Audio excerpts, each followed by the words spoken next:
Do you remember where you were, your train of thought? Well, Weller, Shack? yeah. It's not as bad as it was. So you can just pick it right up there. Yeah, You have to ask them well, now. these people mentored me through that first year, and Menzel went on tour with me and saw us through that. We did, that first year we did Vancouver Island, Victoria, and then a little bit of the Canadian mainland. And on the trip when coming home, I kept thinking, this has been wonderful. It's all over, it's 1 year, but it was just really a dream to be able to do this.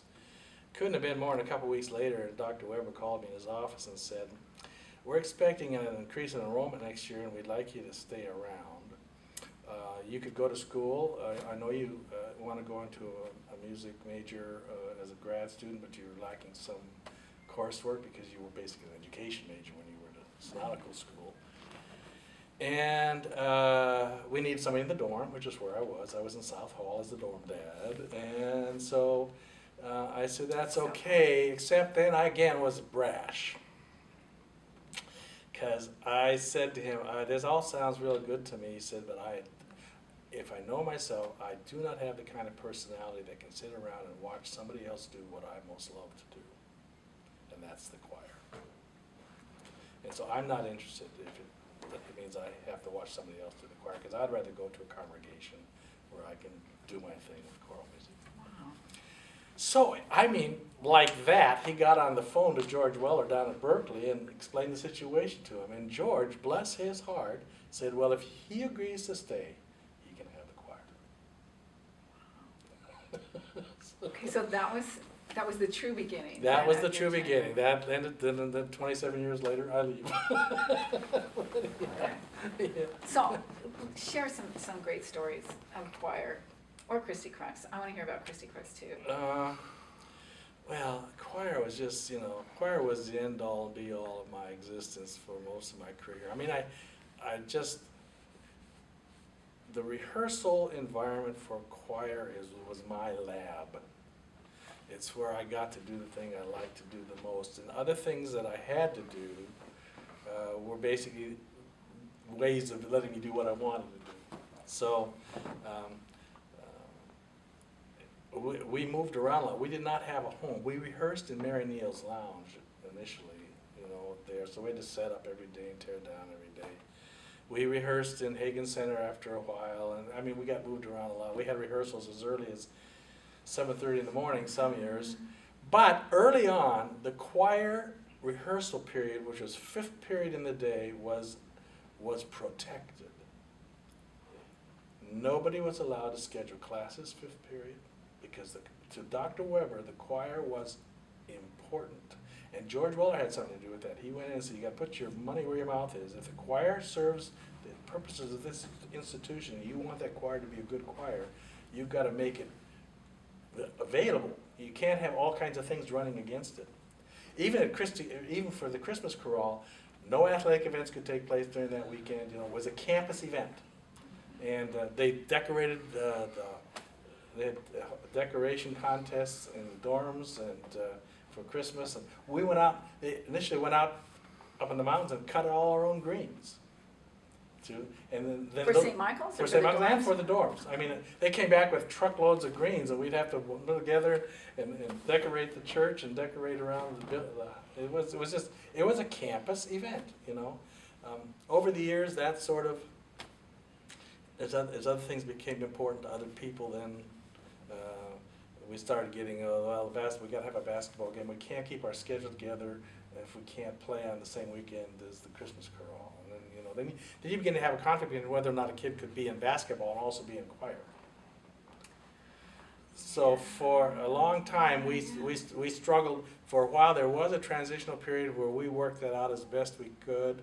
Ole Nordling was the prime example of this. He was a tall basketball player, central to the basketball, but was also one of my best second bases. And Paul Inneman, he still tells that story when they got to go to a championship game, but choir was on the schedule first, and he stayed and he sang with the choir too. We also flew him in and out on if he had to play, we'd fly him to San Francisco or wherever we happened to be, or we'd get him on a plane and get him out.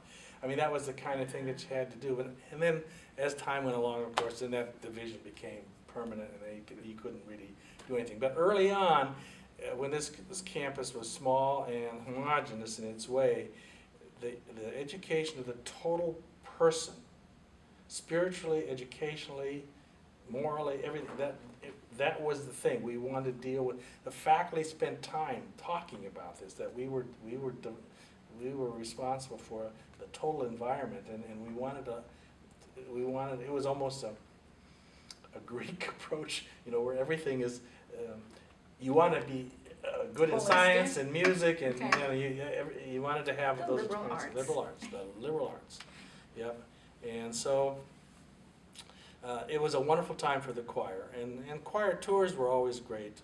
I mean, where did you go? Where were all the places you went? well, we basically had a sort of revolving schedule, which included one time being up in the northwest Canada and Washington, and then another one was a Montana trip, and then we would do the Idaho-Utah thing, and then we would do Southern Oregon and Northern California, and occasionally Southern California and Arizona. We've had, we got some long trips down there, 18-day tours, and the choir managed to maintain a membership in the range of, 40 to 50, somewhere in that category, all those years, and which was a huge percentage of the student population. Yeah. That's correct.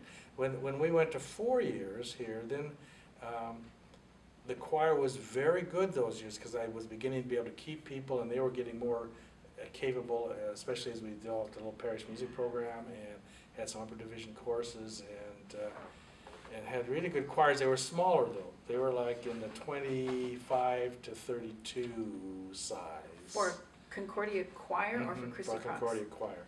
Christy Crooks was a small group of 10 to 12 usually, and they were more flexible and more quickly sent out. In fact, one year we had, 1 or 2 years, we had AAL funding, Aid Association for Lutherans or Lutheran, whatever. Yeah. We had funding to provide scholarships to students in Christy Crooks with the knowledge that they were to be available at a minute's notice to be sent out, and they were gone almost every weekend. Explain sent out. Well, there might be an event in Montana, in Kalispell, Montana, and we would find out on Wednesday we were to go there and we were to sing. Or there was a camp that was going to be doing something.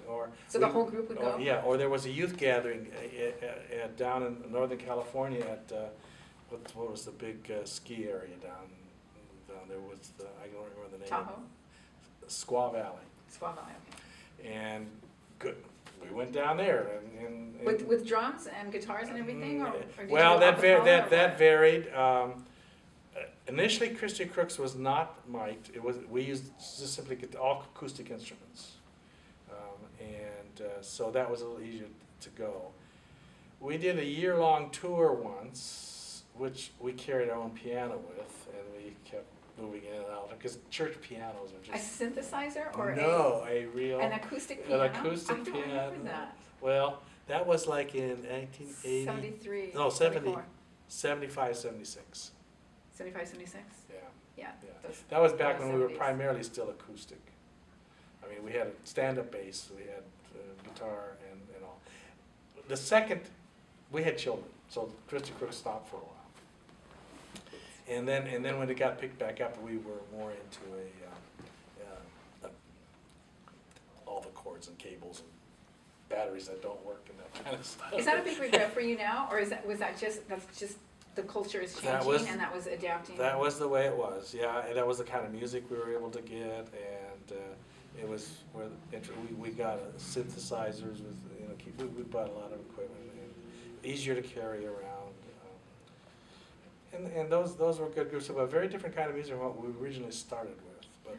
But do you want to comment on that? Because that kind of dovetails a question I was thinking of earlier about conflict, flexibility in this age of almost siloing and worship wars, and how we're in conflict with congregations or with clergy as musicians.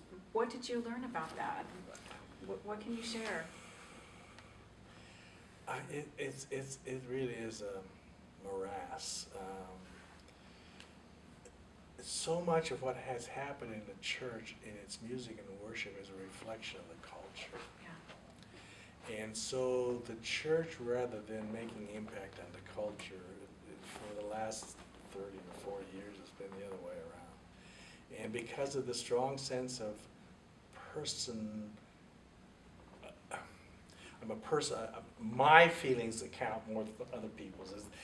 There's been a less of a sense of belonging to a group and community, and more, what can I do, or how do I feel, or how does worship work for me, or I don't get anything out of it, that kind of attitude, and those things are flowing about, and so in some ways we were trying to deal with that, I think, by using music and musical styles that were more up to date, more current.